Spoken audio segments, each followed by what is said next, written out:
Let's look at a couple of strategies for mixing multiple instances of iron together. Now here's a simple arrangement. I'm using similar chords. I've redone the arrangement and changed the settings over here, and this is what it sounds like as is with a single mono instance of iron. When I say mono, it's not doubled here.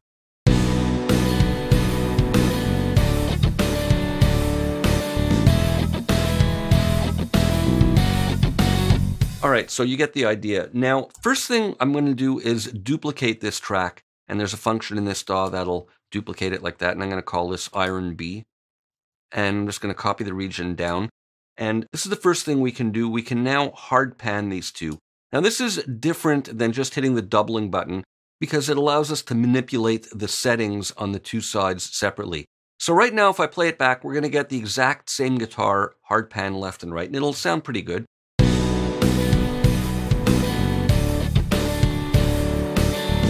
But let's look at ways of altering one side versus the other. The first thing is the thrust control. We can just change static different amounts of drive and thrust on one or the other. This is iron A.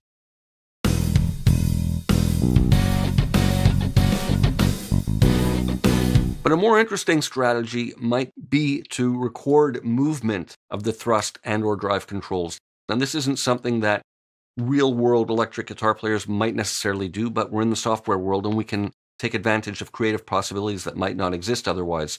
Now I'm going to right-click here and I'm going to learn MIDI CC, and I'm going to move a knob on my Novation Impulse controller. And there I've learned that, and if I right-click again, we can see I've assigned CC27, and I can remove the assignment simply that way. So with part A selected here, let me just record and move the thrust a bit while it's recording.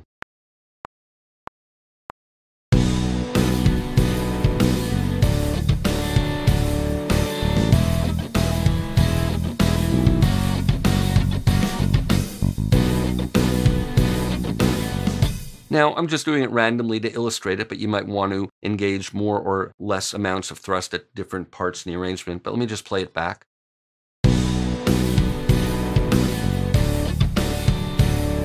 So now we have a varying amount of thrust on one track, and of course we can do the same on the other and randomize it like that. Lots of different ways of doing it, but the idea is to alter the thrust and or drive settings on the two different tracks uniquely.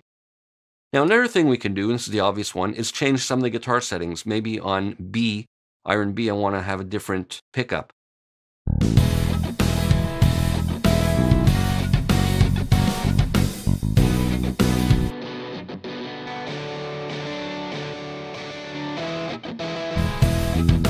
So we can alter the amp settings and or guitar settings.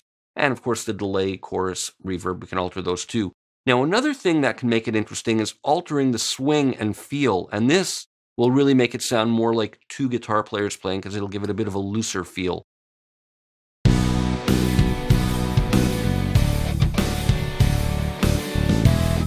fact, let's do one of them a little bit laid back.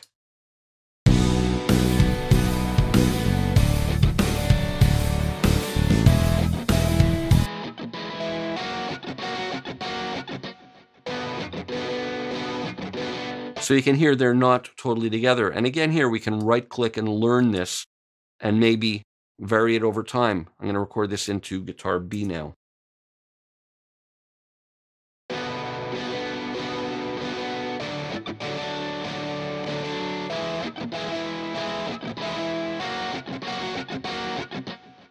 And again, I'm doing it randomly here. You might want to have it push or pull at different specific points in your arrangement, but the idea is to vary it over time.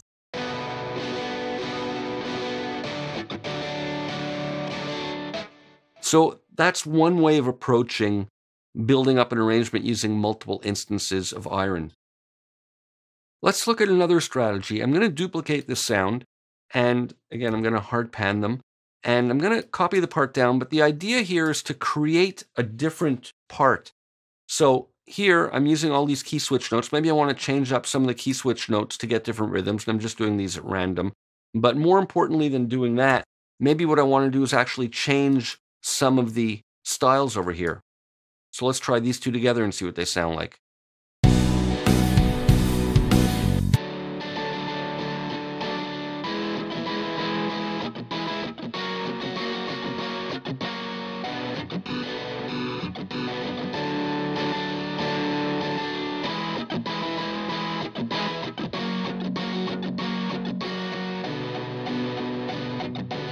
So there are two different guitar parts happening. And in this case, they have the same sounds, but of course we can change the sounds as well, and or the feels.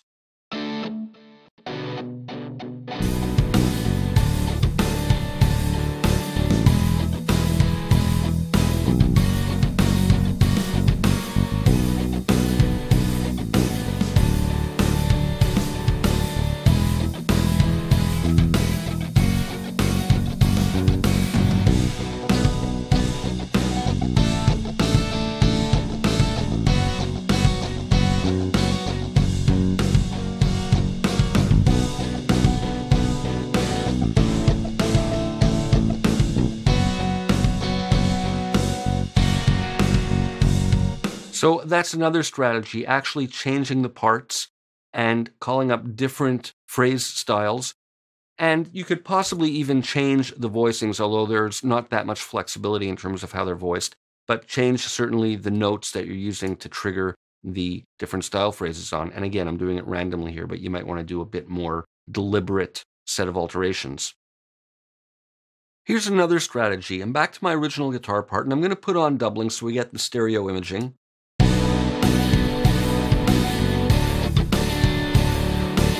And what I'm going to do now is duplicate the track again. And again, I'll call it Iron B. And I'm going to copy the part down.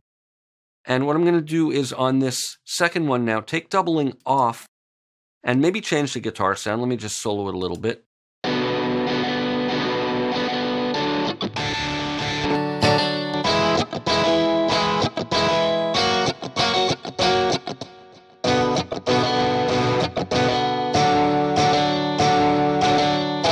Maybe go for something somewhat cleaner like that.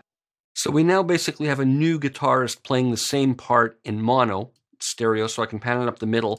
And I can do kind of parallel processing. So let me start by maybe adding some EQ, and I can EQ it differently. Maybe I want to roll off the lows and highs, and then maybe I want to focus on the mids, and I can bring those up. And let's put that on over there. And maybe boost up the mids in the middle. Let's listen to that.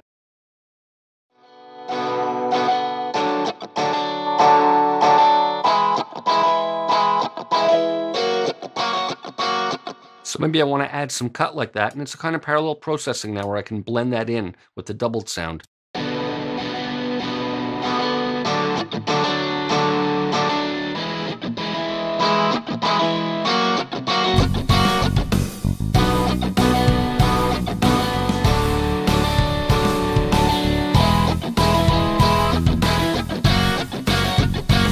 So those are a few different strategies for using multiple instances of iron.